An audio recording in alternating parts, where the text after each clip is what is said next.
सुताम्रपर्णी जलराशियोगे निबध्य सेतु विशिखैर्सङ्ख्ये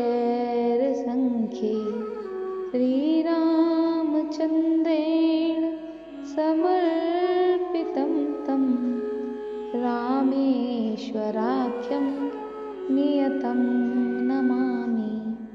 रामेश्वराख्यं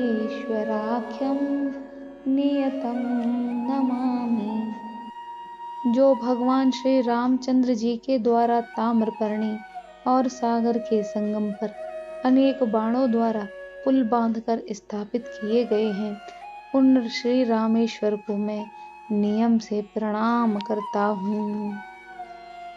रामेश्वर ज्योतिर्लिंग पवित्र स्थान तमिलनाडु के सेतु तट से दूर रामेश्वरम द्वीप में स्थित है और समुद्र के ऊपर पुल के लिए तकनीक द्वारा आता है। विशाल पवित्र स्थान अपनी लंबी समर्थन प्रविष्टियों, टावरों और 36 तीर्थम के लिए जाने जाते हैं। रामेश्वरम ज्योतिर्लिंग भारत के 12 ज्योतिर्लिंगों में से सबसे दक्षिणी को संबोधित करता है और बनारस की तुलना में एक सम्मानित यात्रा फोकस कर रहा है। रामेश्वरम ज्योतिर्लिंग रामायण के साथ खुशी से जुड़ा हुआ है और राम की श्रीलंका से प्रभावी वापसी। जो रामेश्वर ज्योतिर्लिंग मंदिर हिंदुओं के प्रमुख तीर्थ केंद्रों में से एक है। मंदिर पूरी तरह से भगवान शिव को समर्पित है। यह मंदिर हिंदुओं के 4 धाम में से एक है। यह तमिलनाडु के रामनाथपुरम जिले में स्थित है। रामेश्वर मंदिर स्थित ज्योतिर्लिंग भगवान के 12 ज्योतिर्लिंगों में से एक है और रामेश्वरम को 11वां ज्योतिर्लिंग माना जाता है।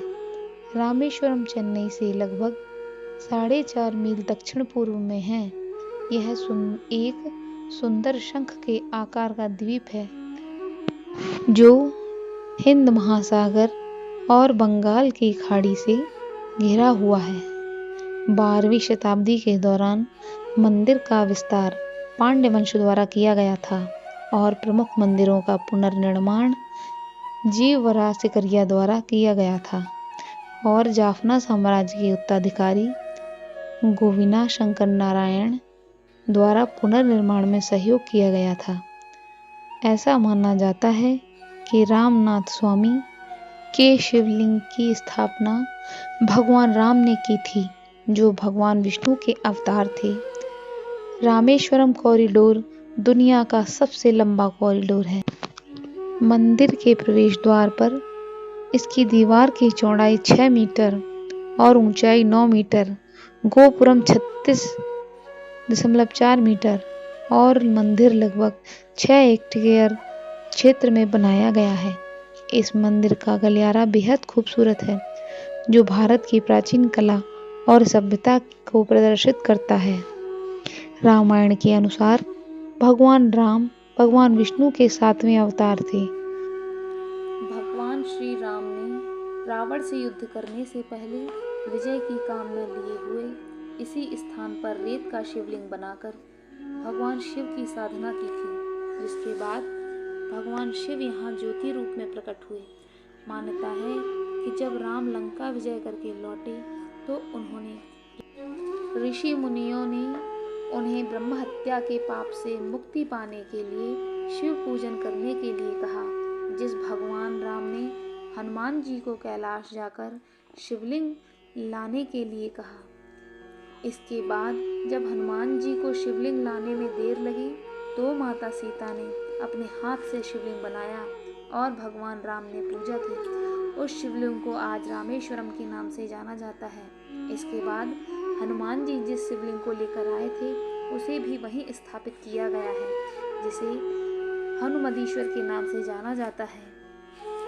रामेश्वर मंदिर की बनावट बेहद आकर्षक है, जिसे देखने वाला ही देखता रह जाता है। पूरा मंदिर तकरीबन 15 एकड़ क्षेत्र में स्थित है, जिसके चारों ओर पत्थर की मजबूत दीवारें हैं। इस मंदिर का प्रवेश द्वार 40 मीटर ऊंचा है। यह मंदिर अपने गलियारे के लिए भी जाना जाता है। बेहद खूबसूरत गलियारे में 108 शिवलिंग हैं और गणपति के दर्शन होते हैं। गलियारे की नक्काशी देखते ही बनती है। रामेश्वर मंदिर के भीतर 24 कुएं हैं। लोग इन कुओं को पावन तीर्थ के समान पूजते हैं और इनके जल से स्नान करते हैं। मान्यता है कि इन पवित्र कुओं के पानी से नहाने से लोगों के सारे पाप कट जाते हैं। इन कुओं के बारे में यह मान्यता है कि इन्हें भगवान श्री राम ने अपनी बाण से बनाया था। जब भगवान श्री राम लंका पर विजय प्राप्त कर लौट रहे थे तो उन्होंने गंधमादन पर्वत पर विश्राम किया। वहां पर ऋषि मुनियों ने श्री राम को बताया कि उन पर ब्रह्म हत्या का दोष है, जो शिवलिंग की पूजा करने से ही दूर हो सकता है। इसके लिए उन्होंने भगवान श्री राम ने हनुमान से शिवलिंग लेकर आने को कहा। हनुमान कैलाश पर्वत पर पहुंचे, लेकिन वहां उन्हें भगवान शिव नजर नहीं आए। अब हनुमान भगवान शिव के लिए तप करने लगे। उधर मुहूर्त का समय बीता जा रहा था। अंततः भगवान शिव शंकर ने हनुमान जी की पुकार को सुना और हनुमान ने भगवान शिव से आशीर्वाद सहित एक अद्भुत शिवलिंग प्राप्त किया। लेकिन जब देर हो चुकी, मुहूर्त निकल जाने के भय से माता सीता ने बालू से ही विधिवत रूप से शिवलिंग का निर्माण कर श्री राम को सौंप दिया, जिसे उन्होंने मुहूर्त के समय स्थापित किया। जब हनुमान वहां पहुंचे तो देखा शिवलिंग तो पहले ही स्थापित हो चुका है। इससे उन्हें बहुत बुरा लगा। तब उन्होंने श्री राम से कहा कि हे प्रभु, आपके आदेश पर मैं इतना श्रम करके ये शिवलिंग लाया हूँ और आपने किसी और शिवलिंग की स्थापना कर ली। यह शिवलिंग भी तो केवल बालू का बना है, इसी कारण ये अधिक समय तक नहीं टिक पाएगा, जबकि मैं पाषाण से बना शिवलिंग लेकर आया हूँ। श्री राम हनुमान की भावनाओं को समझ रहे थे। उन्होंने हनुमान को समझाया, लेकिन वे संतुष्ट नहीं हुए। तब श्री राम ने कहा, हे हनुमान, इसमें दुखी होने की क्या बात है? किंतु यदि तुम्हारी इच्छा हो तो इस शिवलिंग को हटाकर तुम अपने शिवलिंग की स्थापना कर दो। यदि तुम ऐसा कर सके तो हम तुम्हारे शिवलिंग की पूजा करेंगे। यह सुनकर हनुमान ने सोचा, उनके एक प्रहार से पर्वत भी टूटकर गिर जाते हैं, फिर ये रेत से बना शिवलिंग तो यूं ही हट जाएगा। इसी अहंकार की भावना से हनुमान उस शिवलिंग को हटाने का प्रयास करने लगे, किंतु आश्चर्य कि लाखों प्रयास के बाद भी हनुमान ऐसा न कर सके और अंततः मूर्छित होकर गंधमादन पर्वत पर जा गिरे। होश में आने पर उन्हें अपनी गलती का एहसास हुआ तो श्री राम के द्वारा लाए शिवलिंग को भी नजदीक ही स्थापित कर दिया और उसका नाम हनुमंतीश्वर रखा। शिवलिंग स्थापित करने के बाद श्री राम ने कहा, मेरे द्वारा स्थापित किए गए ज्योतिर्लिंग की पूजा करने से पहले तुम्हारे द्वारा स्थापित किए गए शिवलिंग की पूजा करना आवश्यक होगा। जो ऐसा नहीं करेगा उसे महादेव के दर्शन का फल प्राप्त नहीं होगा। उसी समय से काले पाषाण से निर्मित हनुमंतीश्वर महादेव का सबसे पहले दर्शन किया जाता है और उसके बाद रामेश्वरम का दर्शन किया जाता है। तो बंधुओं, ये थी जो रामेश्वरम ज्योतिर्लिंग की संक्षिप्त सी जानकारी। अगर आपको यह वीडियो अच्छी लगी हो तो प्लीज़ इस वीडियो को एक लाइक कर दीजिए और हमारे चैनल को सब्सक्राइब कर लीजिए। धन्यवाद।